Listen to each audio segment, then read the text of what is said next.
അസ്സലാമലൈക്കും. ഇന്ന് നമ്മൾ ഉണ്ടാക്കാൻ പോകുന്നത് തരിപ്പോളയാണ്. തരിപ്പോള ഉണ്ടാക്കാൻ വേണ്ടി ആവശ്യമായ സാധനങ്ങൾ എന്തൊക്കെയാണെന്ന് നോക്കാം.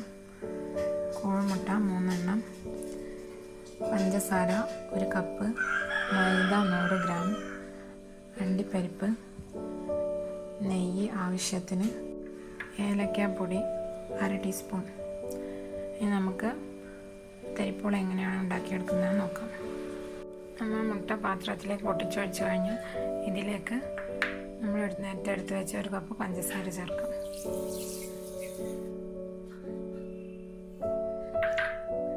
ഏലക്കാപ്പൊടിയും ചേർക്കാം. ഇനി ഇതിനെ നന്നായി ബീറ്റ് ചെയ്തെടുക്കണം.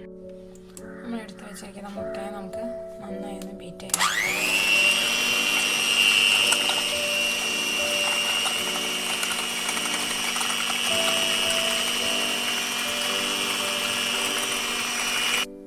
നമ്മുടെ കോഴിമുട്ട നന്നായി പതഞ്ഞ് വന്നിട്ടുണ്ട്. ബബിൾസ് ഒന്നും ഇല്ലാതെ നന്നായി പൊങ്ങി വന്നിട്ടുണ്ട്. ഇനി ഇതിലേക്ക് ഈ ഒരു പരുവത്തിലായിട്ടുണ്ട്. ഇനി ഇതിലേക്ക് നമുക്ക് മൈദ ചേർക്കാം. കുറേശ്ശെയായിട്ട് ചേർത്തിട്ട് ഇളക്കി കൊടുക്കാം.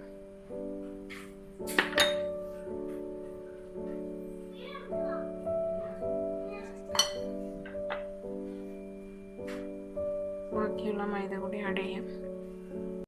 നന്നായി ഇളക്കി യോജിപ്പിക്കാം. വീണ്ടും ബീറ്റർ കൊണ്ട് ബീറ്റ് ചെയ്തെടുക്കേണ്ട ആവശ്യമില്ല, കൈകൊണ്ട് ഇളക്കി യോജിപ്പിച്ചാൽ മതി. മൈദ നമ്മുടെ കോഴിമുട്ട അടിച്ചതിൽ നന്നായി മിക്സ് ചെയ്തിട്ടുണ്ട്. ഇനി ഇതിന് നമുക്ക് ചുട്ടെടുക്കാം. ചൂടായ കേക്ക് പാനിലേക്ക് നമുക്ക് നെയ്യ് ആഡ് ചെയ്യാം.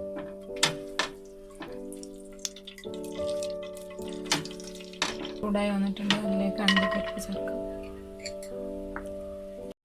അണ്ടിപ്പരിപ്പ് മൂത്ത് വന്നിട്ടുണ്ട്. നമുക്കത് എണ്ണയിൽ നിന്ന് കോരി മാറ്റാം. ബാക്കി വന്ന നെയ്യിലേക്ക് നമ്മൾ നേരത്തെ അടിച്ച് വെച്ചിട്ടുള്ള മാവ് ചേർക്കാം.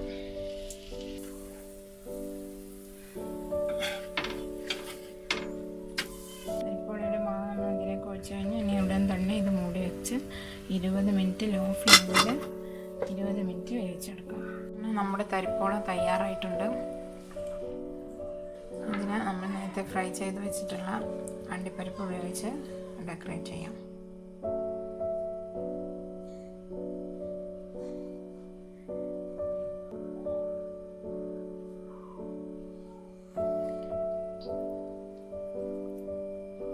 Thanks for watching.